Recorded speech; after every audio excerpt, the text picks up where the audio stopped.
андан кийин ден соолук алабыз. Эмне ошол акча жөнүндө маркетинг план айтып берейин. Компанияга кириш үчүн биринчи регистрация болобуз биз. Регистрациябыз $15. $15 бүгүнкү күндө компанияда 78 эсептеп атабыз. $1 78 сомго барабар. 78 эсептейбиз, шуну бир жолу кириш үчүн компанияга $15 төлөйбүз акча. Андан кийин компаниядан кааласак $600 продукция сатып алып, бүт үй-бүлөбүз менен дарыланып ичсек болот. Болбосо чөнтөгүбүзгө жараша кылып туруп $200 деле ичсек болот. $100 деле хотя бы ушул витамаринди айтып атабыз, бирок ушул кандай экен өзүбүздүн организмибиз менен сезип көрүш үчүн витамаринди жок дегенде ичип койсок болот. Бул жерде 6 түрдө зарплата төлөнөт. Биринчиси реферальный бонус.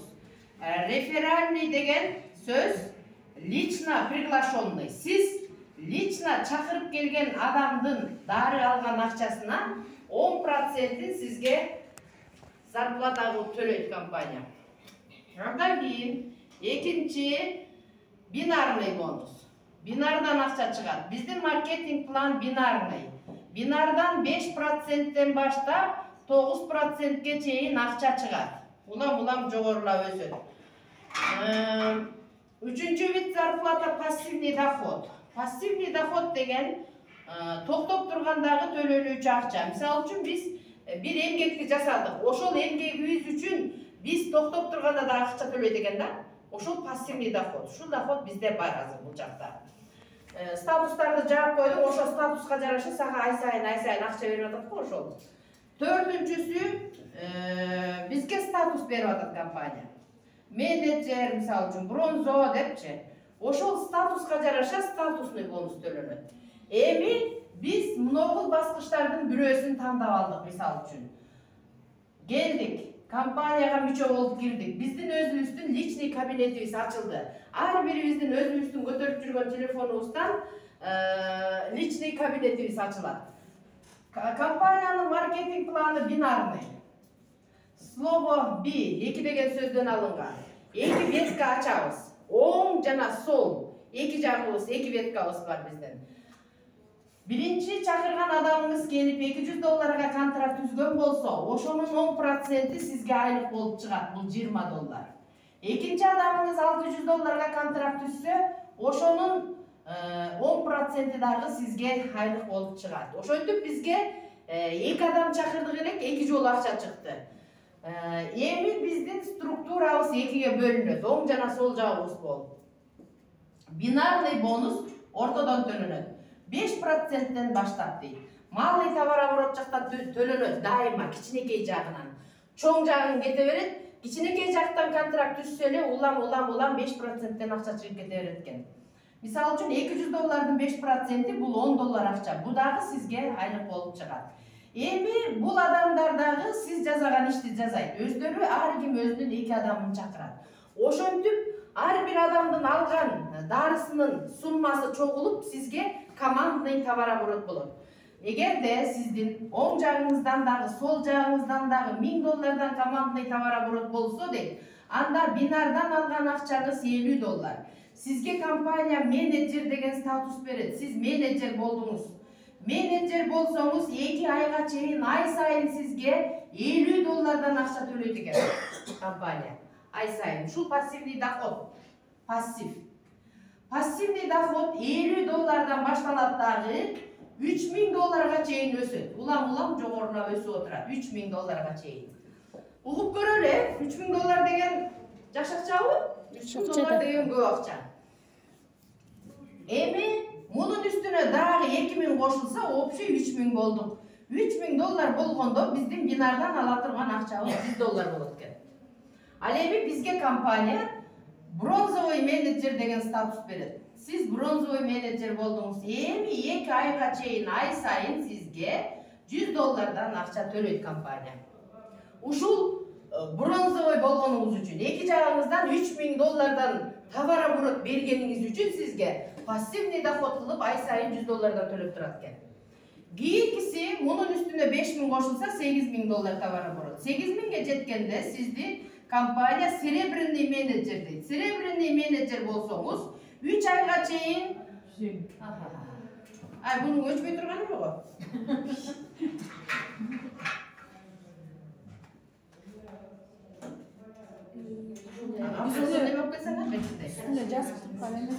Üç ayga çeyin 150 dolardan akça төлөйт экен.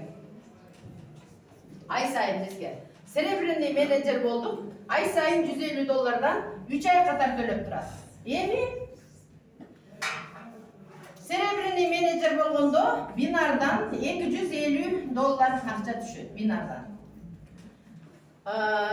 Ошентип улам жогорулап кете беребиз. Кийинкиси 12 миң кошулса 20 миң доллар товар оборот болот. Эгерде эки жагыбыздан тең 20 миң доллардан товар оборот жасасак, анда биздин ортодон ала турган акчабыз 600 доллар. Бизге компания Золотой менеджер деген статус берет. Биз Золотой менеджер болдук. Золотой менеджер болсоңуз 6 айга чейин ай сайын сизге компания 200 доллардан акча төлөп турат. 6 ай катарына. Бул айда 200 айда ай сайын. Мисалы үчүн Золотой менеджерди сиз бүгүн 3 декабрь күнү Золотой менеджер жапсаңыз, ар бир айдын 3 числосунда сизге ошол акча түшүп турат. 200 доллардан 6 ай катар түшөт. Золотой менеджер болгондо бизге статусный бонус кошо төлөнүп баштайт. Путевка берилет. 700 доллардын путевкасын компания сизге белек кылып алып берет.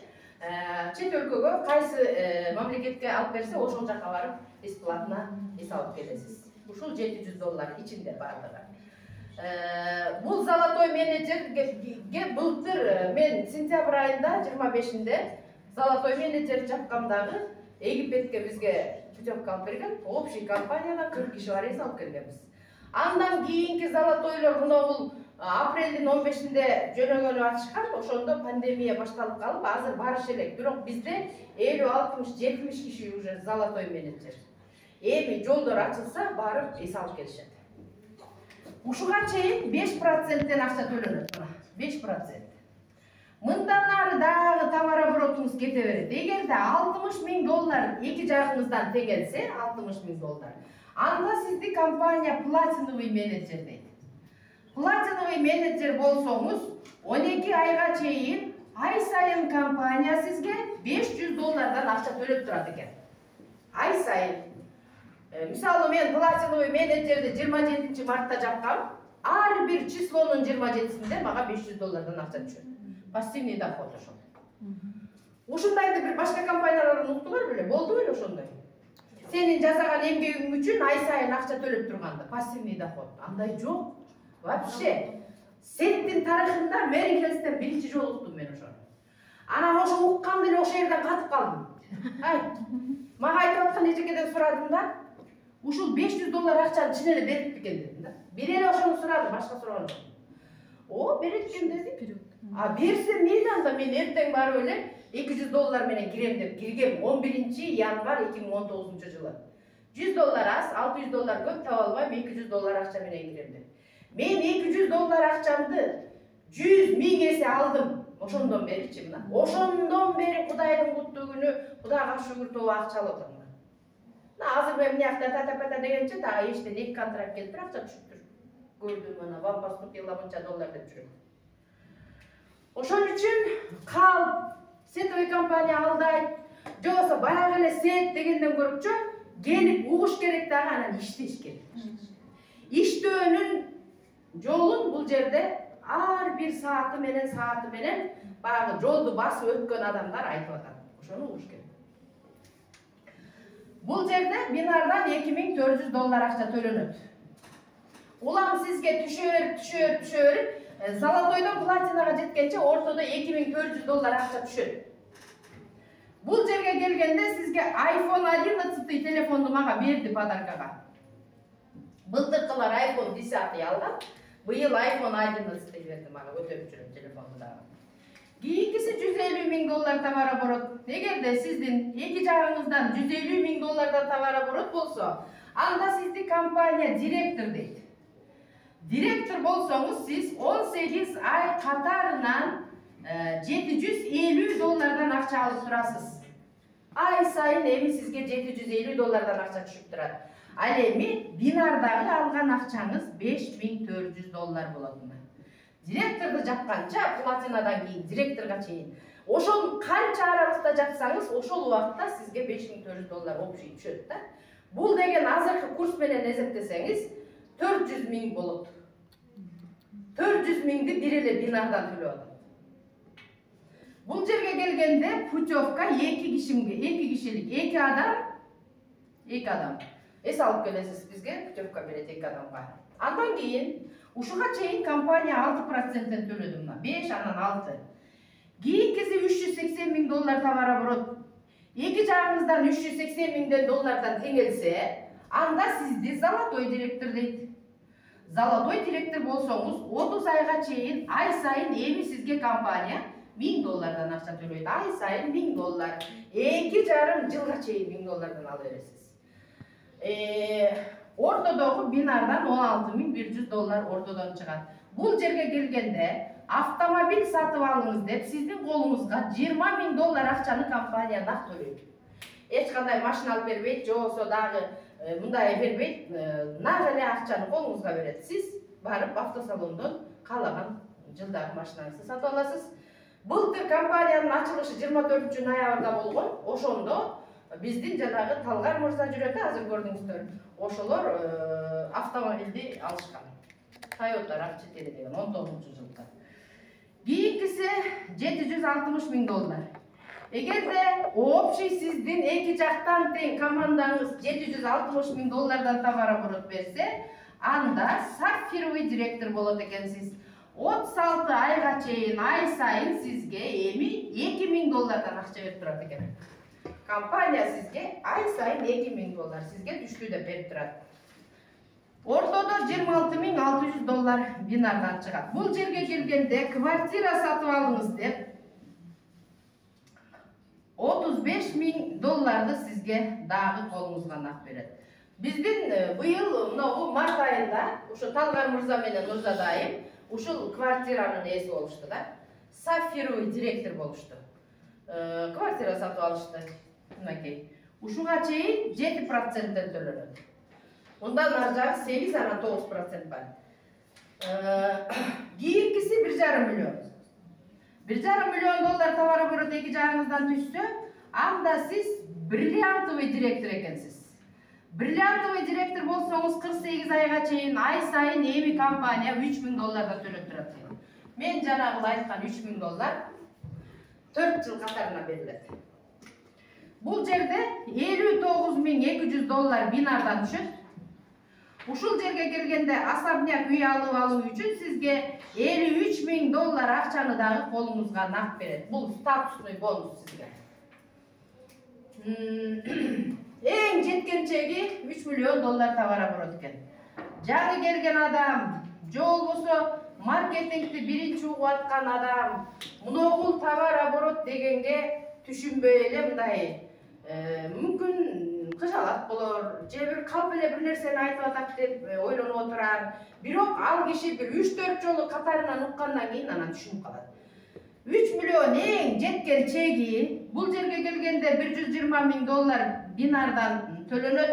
Ал эми бул жерге келгенде вице-президент болот. Вице-президент болсоңуз, анда сизге компания өмүр бою акча төлөйт эми. Пожизненно төлөйт сизге. Пожизненно муногу 9% акчаны төлөп турат сизге. Бул деген чексиз акча. Компаниянын дүйнөлүк товар оборотунан 2%тен берип турат. Бул деген бир айда $200,000 дегенди түшүндүрөт экен. Ушул $200,000 акчаны сизге компания өмүр бою төлөйт. Ушул пассивный доходуна $200,000.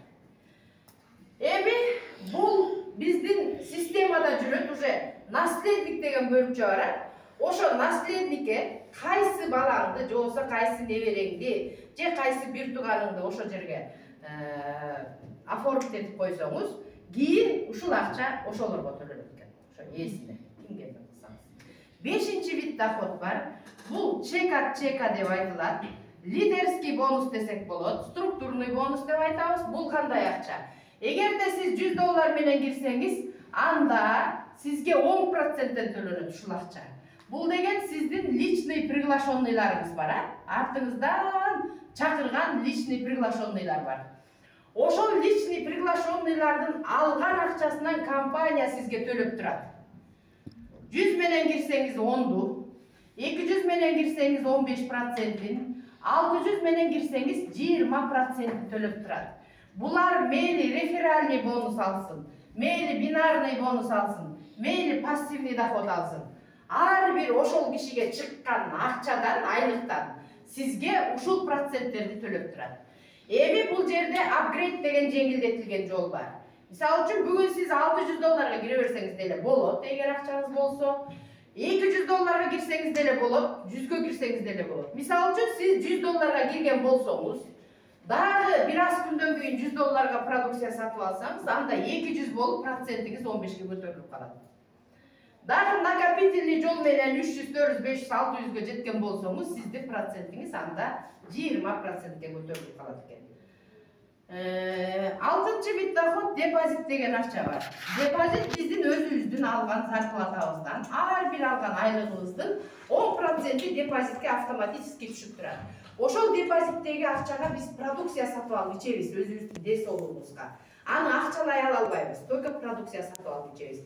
Ошол депозиттеги акчаны буга кошуп 200 кылып процентти буга көтөрүп алсак болот. Дагы накопительный жол менен 600гө жетип, биз процентибизди 20га көтөрүп алсак болот. Депозиттеги акчага только продукция алабыз. Мисалы үчүн мен өзүм азыр уровень платиновый менеджерге жеттим. Мен улам депозиттеги акчаны алып отуруп берип, бүгүнкү күндө личный товар оборот $1600 болду. Мындан даже 2-3 эсе ашып баратат. Ошон үчүн ар бирибиз баары бир бул 20%ке чыга алат экенбиз да. Түшүнүңүздөрбү, түшүнүктүү ушени? Алты түрдө зарплата төлөнөт бул жерде. Статусный бонустун 6 түрү бар. Эч кандай дагы 1 жылдан кийин сизди бекте подтверждение кыл дебейт, жок. Ай сайын милдеттүү түрдө дары сатып тур дебейт, мынча акчага дары сатып туруңуз дебейт. Сизге милдеттеме жок бул жерде. Убакыт белгилеп койгон эмес, мисалы 2-3 айда күйүп кетесиң, бол эле бол дегендейчи. Мисалы менин азыр данный момент 420 000 бир жак жагы болду, дагы 100 000 бир жагы болду. Мисалычы. Ушул могу жагы узарып кетиптир. Буга кошуп теңеп 40 деген да жок, урезание жок бул жерде. Мейли каалап миллионго кете берсин бияга. Артынан тегин угуп кете берсең, акча алып кете бересиң. Кандай сонун маркетинг бар мынакей. Эң жөнөкөй, вообще жалкоо кишилер иштей турган маркетинг план болчу. Иштесе болот. Только өзүбүздүн желаниябыз керек, түшүнүш керек. Анан эле мен алып келе албай атпаймынбы, мен айткан эле киши келбей атат. Ушундай эле мен айтсам болбой атат деп ушул жерде ыйлап атышат да, акчаны алышат деп. Ошол киши өзү жалкоо. Вообще өзү жалкоо. Мисалы үчүн ошолорду happiness иштетиш керек болчу. Ошолорду smart rich иштетиш керек. Анан бияка фохов иштетиш керек базар. Анан бияка алып келиш керек да. Ошондо жанагы кепти айтпайт эле да. Мен иштеп көргөм себеби. Happiness'те аддеп эле кесе берет тиягычы. Урезание, ошентип кесип отуруп, бутап, жулуп отуруп 5 цикл караң жеткен. Мен аябай иштеген. Кийин мен ушул Мерихеске келгенде оятан көрүп, ошондогу товар оборот болгон дедим да, ошо.